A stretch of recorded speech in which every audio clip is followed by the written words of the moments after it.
Et nous poursuivons avec Pierre-Guillaume Mercadal et Romain Lopez. Pierre-Guillaume Mercadal qui est l'exploitant de la ferme des cochons laineux, que vous connaissez probablement, chers auditeurs, et très actif sur les réseaux sociaux. Et Romain Lopez qui est le maire de Moissac. Merci d'être avec nous. Je crois que Romain Lopez nous rejoint dans un instant. Les aléas de la technique, chers auditeurs. Pierre-Guillaume Mercadal, est-ce que vous nous entendez bien ?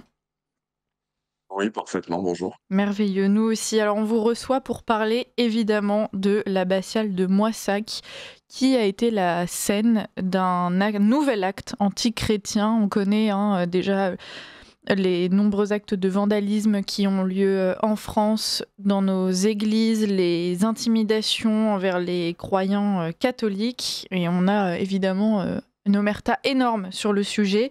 Alors on va parler de ce qu'il s'est passé dans cette abbatiale de Moissac. Romain Lopez, bonjour, est-ce que vous nous entendez bien ? Bonjour, je vous entends parfaitement, 5 sur 5. Merveilleux, nous aussi, on est ravis de vous avoir avec nous ce matin. Est-ce que vous pourriez expliquer aux auditeurs qui n'auraient pas suivi cette affaire ce qui s'est passé donc dans l'abbatiale de Moissac ? Alors, dimanche de la semaine précédente, un individu a pénétré au sein de l'abbatiale dans un état second et il a eu des gestes et des propos virulents à l'encontre d'une religieuse. Il a notamment arpenté l'abbatiale dans un état d'énervement certain. Il est monté sur l'autel. La religieuse lui a demandé de descendre, ce qu'il a fait.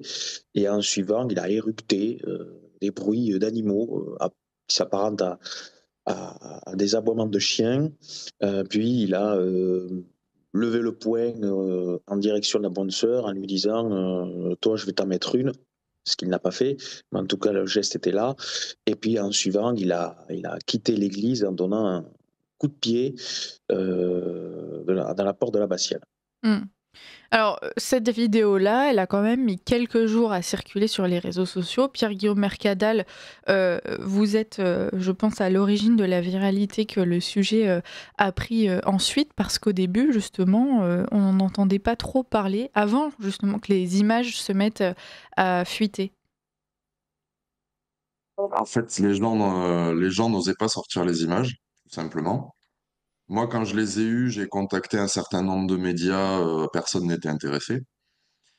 Mais les images sont tellement dingues et choquantes que ça a pris une tournure extrêmement virale sur les réseaux sociaux, puisque au final, ça a été republié par énormément de gens. Et ça a fait, je pense qu'à l'heure actuelle, tous réseaux sociaux confondus, on ne doit pas être loin des 100 millions de vues. Euh, Parce que ça a été repris partout, parce que ça tourne partout dans le monde et parce que c'est des images qui sont juste inacceptables. Et ce qui est le plus choquant, c'est en fait l'absence totale de réaction des pouvoirs publics, enfin l'inaction dans toute sa splendeur, puisque la personne a été relaxée. Enfin, il y a eu comment dire, il y a eu un classement sans suite, puisque donc apparemment d'après le parquet, cette personne serait folle. Mais paradoxalement, ce qui est rigolo, c'est que cette personne est un chef d'entreprise, en plus dans tout ce qui est mécanique, pneus, etc. Donc, qui a quand même un rôle hyper important au niveau de la sécurité de ses clients. Donc, on peut s'étonner quand même qu'il ne soit pas trop fou pour travailler, mais trop fou pour devoir répondre de ses actes, mais peu importe. Et il faut savoir donc que les pouvoirs publics n'ont rien fait, ne l'ont pas interné, n'ont rien fait du tout. Et suite à cette vidéo qui est devenue virale et à la réaction aussi de Monsieur Lopez, qui est le seul politique français à avoir pris la parole sur ce sujet, il y a une députée du Tarn-et-Garonne qui a fait un message sur les réseaux sociaux, mais à prendre la parole face caméra, il n'y a eu que Monsieur Lopez. Suite à tout ce ramdam que ça a fait sur les réseaux sociaux, la famille de ce monsieur qui, dans un premier temps, m'a menacé pour avoir diffusé la vidéo et a lancé des procédures contre moi pour avoir osé diffuser cette vidéo.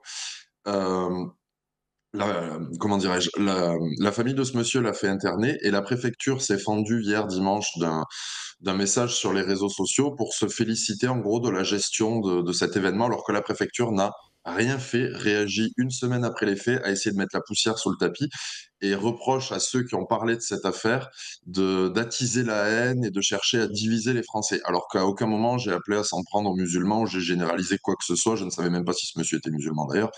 Et j'ai même justement appelé à ce que les gens n'aillent pas faire des dingueries dans des mosquées une centaine à des musulmans au hasard. Par contre, ce qui était vital, c'était que cette personne soit mise hors d'état de nuire, et que ces choses-là s'arrêtent, parce qu'on ne peut pas tolérer ça en France. Mmh. Romain Lopez, sur cette absence de réaction politique, c'est quelque chose qu'on voit régulièrement. On a toute la sphère médiatique et politique qui se met en branle au moindre acte qui viserait une mosquée, une synagogue.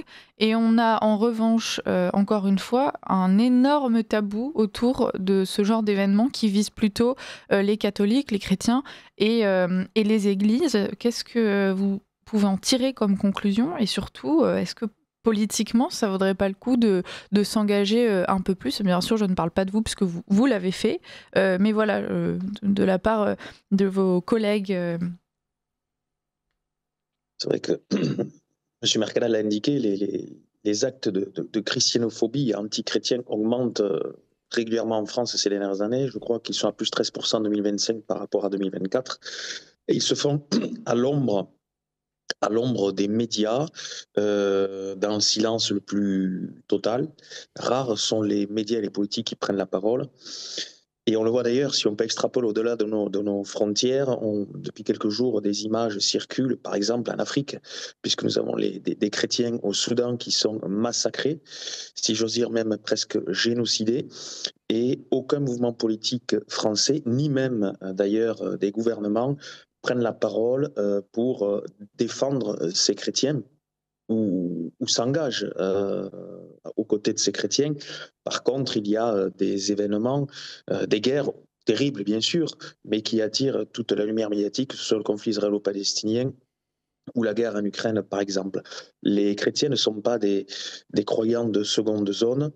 Ils méritent le respect et la sécurité comme tous, que ce soit partout dans le monde, mais en France en particulier, puisque aujourd'hui on parle d'un cas français dans une commune rurale où effectivement des religieuses peuvent à tout moment être attaquées, alors soit par des individus qui sont réellement radicalisés, soit par des individus qui sont atteints de troubles psychiatriques, mais des fois il est difficile de démêler le côté psychiatrique du côté radicalisé, et ça incombe au service de l'État, et notamment du renseignement, de pouvoir le faire. En tous les cas, moi, en tant que maire d'une commune de 14 000 habitants, ce que je regrette pleinement, c'est que je n'ai eu aucun contact avec les services préfectoraux, je n'ai eu aucun contact non plus également avec les services du renseignement pour débriefer ce qui s'est passé dimanche dernier, parce que ce n'est pas anodin. Certes, l'individu est aujourd'hui en hôpital psychiatrique. Jusqu'à quand? Je ne le sais pas. Je n'ai aucune visibilité de cette affaire. Et c'est désarçonnant parce que nous, on met en place tous les moyens pour assurer la sécurité. On augmente les effectifs de la police municipale. J'ai placé des caméras supplémentaires aux abords de l'abbatiale. Mais il y a des prérogatives que je n'ai pas. Et il y a des cas que je n'ai pas la possibilité de suivre. Ça incombe à l'État. Et l'État, lui, fuit en race campagne et se réfugie derrière le silence où effectivement l'accusation vis-à-vis de certains qui osent en parler en disant qu'ils stigmatisent. Il n'y a aucune stigmatisation, bien au contraire. Il y a une alerte qui est lancée pour que les pouvoirs publics prennent en considération ces problématiques avant que des actes plus graves n'aient lieu, puisque je vous rappelle par le passé récent, depuis maintenant les années 2010, en France, il y a eu plusieurs chrétiens assassinés dans des églises. Oui, et d'ailleurs, on le sait maintenant, au moment des fêtes religieuses, il y a des dispositifs de sécurité spéciaux qui sont déployés justement en prévision de tentatives d'attentats au moment de Noël, de la Toussaint. Je pense que, chers auditeurs, si certains d'entre vous, j'espère une majorité, étaient à la messe, eh bien vous avez pu probablement constater qu'il y avait des voitures de policiers aux abords des églises. Pierre-Guillaume Mercadal, on a eu une réaction quand même du préfet de Tarn-et-Garonne quand on dit que les hommes politiques ne s'engagent pas. Lui s'est engagé, il a expliqué qu'il condamnait fermement ce qui s'était passé. Pas grand-chose de plus. Est-ce que vous voudriez nous en dire Avec la plus grande quelques mots? fermeté. C'est ça. Avec la plus grande fermeté. La plus grande fermeté pour le préfet du Tarn-et-Garonne, c'est ne rien faire. Du coup, en fait, à quoi sert ce monsieur? On ne sait pas. Apparemment, on cherche à faire des économies. On peut peut-être commencer par lui en France, du coup, parce qu'on est quand même, on a quand même l'État le plus cher du monde, et le résultat est à zéro. Et puis le but, justement, comme l'a dit M. Lopez, ça n'a jamais été de stigmatiser, d'appeler à la haine ou que sais-je, mais c'est qu'il faut que ça s'arrête, parce que, un, on va pas attendre que ce monsieur revienne dans une église, égorge une religieuse et qu'on dise qu'il sortait les poubelles et qu'il disait bonjour aux voisins, hein, comme on y a droit à chaque fois. Il y a ce risque-là, mais il y a le risque aussi que les gens, en fait, n'en peuvent plus et que sinon, bah, si l'État ne fait rien, ben, on finira par faire justice nous-mêmes, hein. Si on doit devenir la Corse, on va devenir la Corse, hein. Mais on va pas laisser nos églises être brûlées, être dégradées, les religieux être attaqués. Enfin, c'est impensable. Et dans le même sens, si un acte comme ça avait lieu vis-à-vis d'une autre communauté religieuse en France, quelle qu'elle soit, ce serait à la une de tous les médias. Et si c'était dans un autre pays, qu'il soit, peu importe de quelle religion d'ailleurs, si dans un autre pays ça avait lieu, je pense qu'il y aurait une chasse à l'homme. Donc nous en France, il va quand même peut-être falloir qu'on se réveille un peu et que les pouvoirs publics fassent le boulot parce que ceux qui attisent la haine, c'est eux en fait. C'est ceux qui rend les gens fous, c'est de voir qu'un mec peut faire quelque chose comme ça, qui est déjà insupportable, mais surtout de voir que derrière l'État ne fait rien. Le fautif, celui qui rend les gens fous, c'est l'État français. Il n'y a pas d'autre coupable. Qui non seulement ne fait rien, mais en plus continue d'entretenir ce climat assez chaotique en France, puisque une fois de plus, l'individu est de type nord-africain. Enfin voilà, il y a encore une fois, qu'on le veuille ou non, un lien en l'occurrence entre l'immigration, cet individu d'origine étrangère, et cet acte. Pierre-Guillaume Mercadal, ce qu'on observe quand vous le dites, cette vidéo que vous avez partagée, elle a eu un énorme succès. En fait, ce sujet-là, il touche évidemment la communauté catholique, chrétienne, mais aussi les Français en général, qui sont attachés à l'identité chrétienne de la France, justement, et qui considèrent encore que dans un pays comme le nôtre, la fille aînée de l'Église, eh bien, il n'est pas normal, alors déjà en général de toute façon, de dégrader un lieu public, ça paraît être la base, mais encore, il y a une certaine sensibilité pour ces lieux religieux. Tout à fait, mais je dois quand même aussi dire quelque chose sans être d'une grande naïveté, mais il faut, comment dire, il faut faire preuve d'honnêteté et de droiture. Euh, les responsables de mosquées de Moissac et Castel-Sarrazin sont allés, entre guillemets, présenter leurs excuses et apporter leur soutien aux religieuses de Moissac. Pareil par rapport à la mairie de Moissac. Et moi, j'ai reçu beaucoup de messages de musulmans qui voulaient aller faire justice eux-mêmes. Donc, il faut quand même aussi, on est quand même aussi obligé par honnêteté de reconnaître que, en fait, de voir une action comme ça de violence gratuite contre une religieuse dans une abbatiale qui a 1500 ans, etc., ça retourne les croyants, même au-delà des chrétiens. Et après, effectivement, il y a beaucoup de gens athées. Enfin, moi, j'ai reçu, à part de la famille de ce monsieur, j'ai reçu quasiment aucune critique ou message de haine. C'est infinitésimal. Hmm. Romain Lopez, comment est-ce que, vous l'avez dit, vous avez développé la sécurité autour du lieu, vous avez pu poser des caméras. Est-ce que quand on est maire, justement, et qu'on tente de sécuriser petit bout par petit bout ce genre de lieu dans la ville, etc., est-ce qu'on n'est pas face à un chantier qui n'en finit pas? Parce qu'en réalité, des caméras, on pourrait essayer d'en mettre à tous les coins de rue, multiplier les forces de l'ordre, vous pourrez tenter de le faire aussi. Il y a un moment donné où on se retrouve dans tous les cas submergé, et puis surtout, on va pas pouvoir mettre un policier devant chaque habitation, sur chaque place en permanence, des caméras tous les 5 mètres. Ça devient assez invivable en réalité. La- Une mairie n'est que le maillon d'une chaîne qui dysfonctionne. Alors notre maillon, lui, tient bon, il ne tombe pas de cette chaîne, contrairement à d'autres. Mais il est vrai que tous les moyens que nous mettons chaque année dans la sécurité, à la demande aussi de nos administrés, puisque la sécurité est une des premières préoccupations des Français, a un coût de fonctionnement qui pèse sur nos budgets municipaux. Mais nous le faisons parce que nous avons la conscience qu'il est absolument indispensable d'assurer la sécurité de nos compatriotes, d'assurer la sécurité de nos lieux de culte et de tous les lieux de culte d'ailleurs, puisqu'à Mossac, nous avons aussi une salle de prière musulmane. Et pour cela, effectivement, il faut que derrière, l'État suive. Sauf que l'État, lui, fuit en race campagne. Nous augmentons les effectifs de police municipale. L'État, lui, diminue les effectifs de la gendarmerie nationale, qui n'est de moins en moins présente sur le terrain, notamment pour effectuer ce travail de renseignement. Il faut savoir Mm. qu'aujourd'hui, si vous enlevez les polices municipales, les gendarmes n'ont plus justement les informations nécessaires que leur remonte la police municipale, qui connaît des cas difficiles et des cas aussi qui relèvent certainement de la de cas psychiatriques que nous avons aussi encore sur la commune de Moissac et que nous surveillons et qui sont déjà d'ailleurs aussi entrés par le passé dans l'abbatiale de Moissac. Il y a aussi la problématique, bien sûr, de la lutte contre la radicalisation islamiste. On sait très bien que l'État français, en la matière, est totalement submergé pour diverses raisons.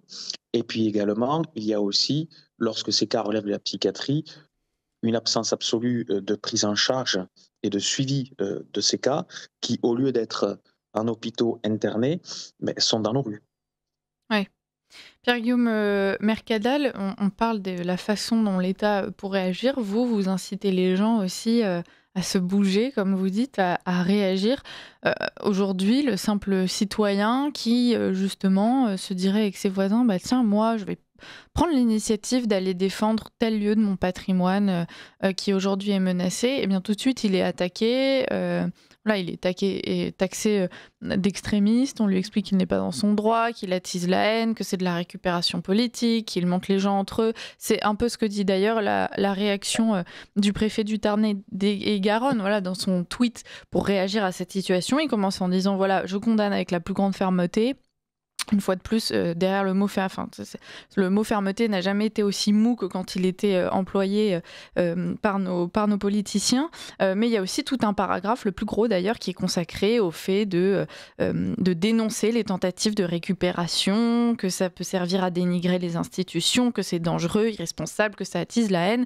Alors voilà, comment est-ce que les Français peuvent faire, et est-ce qu'en même temps c'est pas compliqué de se retrouver entre deux feux, la volonté à la fois de préserver ses proches, de se défendre soi-même, de défendre les lieux qui nous sont chers, et d'un autre côté de risquer toutes ces attaques, à commencer par nos hommes politiques. Je peux vous dire, moi je le vois bien. Là, bon, bah, effectivement, une partie du message du préfet m'est clairement adressée. Bon, pour d'autres raisons Mm. pour lesquelles je suis déjà venu sur vos ondes, sa façon de servir la soupe aux loges maçonniques fait qu'on n'est pas de très grands copains, lui et moi. Mais à un moment donné, il faut que les Français, en fait, se battent. J'ai envie de dire qu'il faut arrêter de se chercher des excuses parce que si nous-mêmes, on n'ose pas se faire respecter, alors on sera éternellement des serpillères. Mais en tant que Français qui aime son pays, pour ceux d'entre nous qui ne croient pas en Dieu, et en tant que catholique pour ceux qui croient en Dieu, Heu, mais notre devoir est de nous lever et de nous battre. On peut pas, tous admirer, les grandes heures de la chevalerie française, les grandes guerres, tout toutes les étapes glorieuses de l'histoire de France et nous avoir peur d'une garde à vue ou d'une amende. Moi, je sais là clairement que je vais prendre des procès pour avoir sorti cette vidéo, alors que j'ai sorti la vidéo brute, sans, diffamation, sans injure, sans appel à la Mm. haine, sans la couper, sans quoi que ce soit. Je l'ai mis brute pour que les gens voient parce que c'était insupportable comme image. Et si ça a eu si ça a fait un tel tollé sur les réseaux sociaux, c'est parce que les images ont rendu fou tous les gens qui les ont vues. Donc moi, je dis, mon message, il est clair. Il faut que les gens se lèvent et arrêtent d'avoir peur, en fait. Mm. Parce que l'État français, c'est comme l'Europe d'ailleurs, c'est des géants en pied d'argile, hein. Il y a 1 milliard de lois, mais il y a ni les moyens, ni les budgets pour les faire appliquer. Et vous voyez bien toutes les zones de non-droit qu'il peut y avoir en France ou autre. Ils peuvent jouer à faire un exemple, hein, bon, ça c'est sûr. Ce sera peut-être moi, ce sera peut-être quelqu'un d'autre. Mais déjà, les chrétiens et les catholiques n'ont pas à se poser cette question, en fait. Ils doivent agir comment dirais-je, dans le bon chemin. Ils doivent agir en croyant, en chrétien, en respectant nos principes. Et, et après, c'est entre les mains de Dieu. Mais s'il croit, je vois pas de quoi on doit avoir peur, hein. Moi, en tout cas, j'ai pas peur de ce qui peut m'arriver, Mm. ni avec la famille de ce triste monsieur, ni avec mon ami le préfet Roberti. Moi, tout ça m'importe assez peu. La cause est trop juste pour qu'on ne fasse rien. Et je tiens d'ailleurs à glisser quelque chose. c'est que je suis encarté à aucun parti politique. Je serais d'ailleurs plutôt royaliste. Je ne vote pas sur la commune de Moissac, donc on ne peut pas me reprocher comment dire, de faire voter pour Monsieur Lopez. Mais en attendant, Monsieur Lopez a eu une réaction que tout le monde a pu voir sur les réseaux sociaux et qui a été très bien reçue parce qu'elle est courageuse et il attise pas la haine. Enfin, au contraire, il est dans l'apaisement comme un maire un peu en père de famille. Et j'ai eu la surprise incroyable hier soir de découvrir sur Facebook la réaction de son opposante là, de la grande gauche moissagaise, qui bien sûr a coupé les commentaires sous sa vidéo hein, pour éviter de se faire incendier, j'imagine, et qui blâme. Alors apparemment, toute cette histoire, c'est la faute de Monsieur Lopez. C'est assez extraordinaire à voir.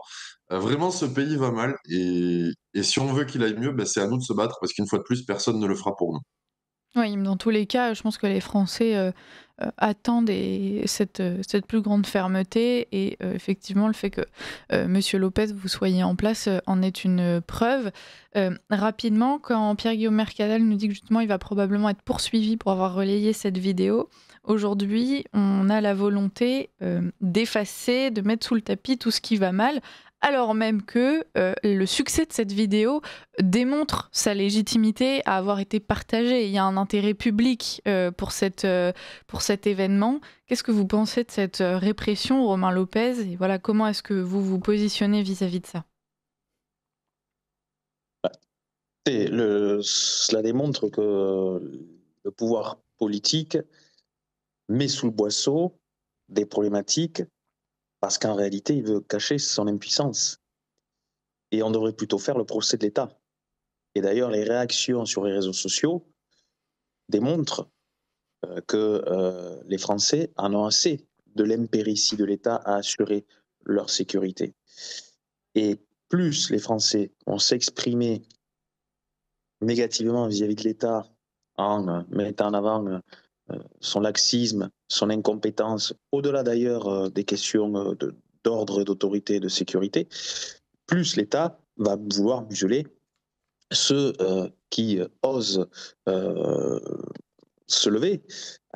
Parce que quand on regarde aujourd'hui les sondages électoraux, il y a une véritable poussée populaire en faveur du retour de l'autorité, du respect de nos valeurs, et cela, effectivement, met à mal 40 à 50 ans de propagande socialo-communiste, si j'ose dire. Je vais devoir vous couper, Romain Lopez, je suis désolée, on arrive à la fin de cet entretien. Si vous le voulez bien, on vous recevra dans un format plus long pour parler de la façon dont vous gérez la mairie de Moissac. On consacre beaucoup d'entretiens à cette politique locale qui est ô combien importante, et je pense que Moissac est un bel exemple de ce qu'on peut faire. Donc merci beaucoup d'avoir été avec nous, j'espère pouvoir vous retrouver très bientôt. Pierre-Guillaume Mercadal, merci aussi pour votre présence ce matin, merci d'avoir relayé cette vidéo qui a intéressé énormément de monde, merci pour votre courage, puis je vous dis aussi à très bientôt.